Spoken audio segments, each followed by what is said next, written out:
નમસ્કાર, જય હિન્દ, જય ભારત. હું યુવરાજસિંહ જાડેજા. આજરોજ સરકાર દ્વારા એક ભરમાવો ભટકાવોનો એક અહેવાલ રજૂ કરવામાં આવ્યો છે અને એ ભરમાવો ભટકાવોનો જે અહેવાલ છે એમાં એવું કહેવામાં આવે છે કે અત્યાર સુધી ગુજરાતની અંદર 11,684 એ દૂધના જે સેમ્પલો લેવામાં આવ્યા એમાં એક પણ દૂધ જે છે એ હાનિકારક નથી. હવે અહીંયા ક્યાંક ને ક્યાંક શબ્દોની જે માયાજાળ છે એ શબ્દોની માયાજાળ એ રચવામાં આવી છે.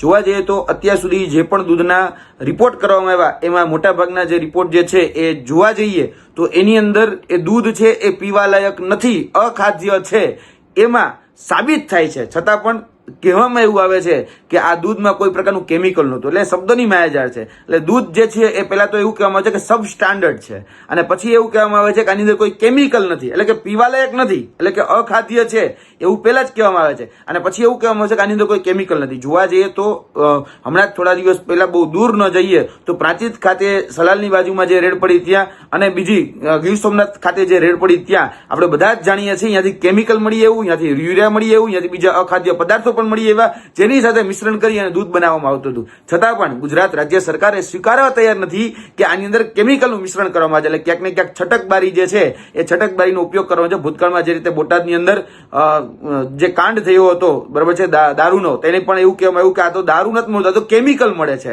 એટલે અહીંયા શબ્દોની માયાજાળ ત્યારે પણ રચવામાં જાય, આ તો કેમિકલ કાંડ છે, કેમિકલ પીવડાવી દઈને મારી નાખવામાં આવ્યા, એ પ્રકારનું સ્ટેટમેન્ટ જે છે એ ગુજરાત રાજ્ય સરકાર આપેલું. તો અત્યારે પણ ગુજરાત રાજ્ય સરકાર પોતાની જવાબદારીમાંથી છટકી અને એવું કહેવા માંગે છે કે આની અંદર કોઈ પણ પ્રકારનું કેમિકલ મળી નથી આવ્યું અને દૂધ તો અખાદ્ય છે એ તો સાબિત કરે જ છે અને દૂધ અખાદ્ય છે એ તો એ લોકો સ્વીકારે જ છે. પરંતુ એવું કહે છે કે આ જે દૂધ છે એ તો કેમિકલ યુક્ત નથી પરંતુ અખાદ્ય છે. એટલે આનો મતલબ શું? ક્યાંક ને ક્યાંક કાન આમ પકડવાની જગ્યાએ કાન ઊંધા પકડવાનું કામ આ ભારતીય જનતા પાર્ટીની વર્તમાન ગુજરાતની જે સત્તા છે, સત્તાધીશો છે એ કરી રહ્યા છે. એટલે આ મહેરબાની કરીને ભરમાવો ભટકાવોની રાજનીતિ બંધ કરવામાં આવે. જે વાસ્તવિકતા છે વાસ્તવિકતા સ્વીકારી અને એની ઉપર જો કાર્ય કરવામાં આવે તો જ આ આરોગ્ય સાથેના જે ચેડા અત્યારે થઈ રહ્યા છે એ બંધ થશે. એટલે ગુજરાતના સત્તાધીશોને પણ કહેવા માંગીએ છીએ અત્યારે જે રાજનીતિ કરવામાં આવી રહી છે તેમાં ખરેખર એની જગ્યાએ જે વાસ્તવિકતા છે એ વાસ્તવિકતાનો સ્વીકાર કરી અને એનું સમાધાન લાવો.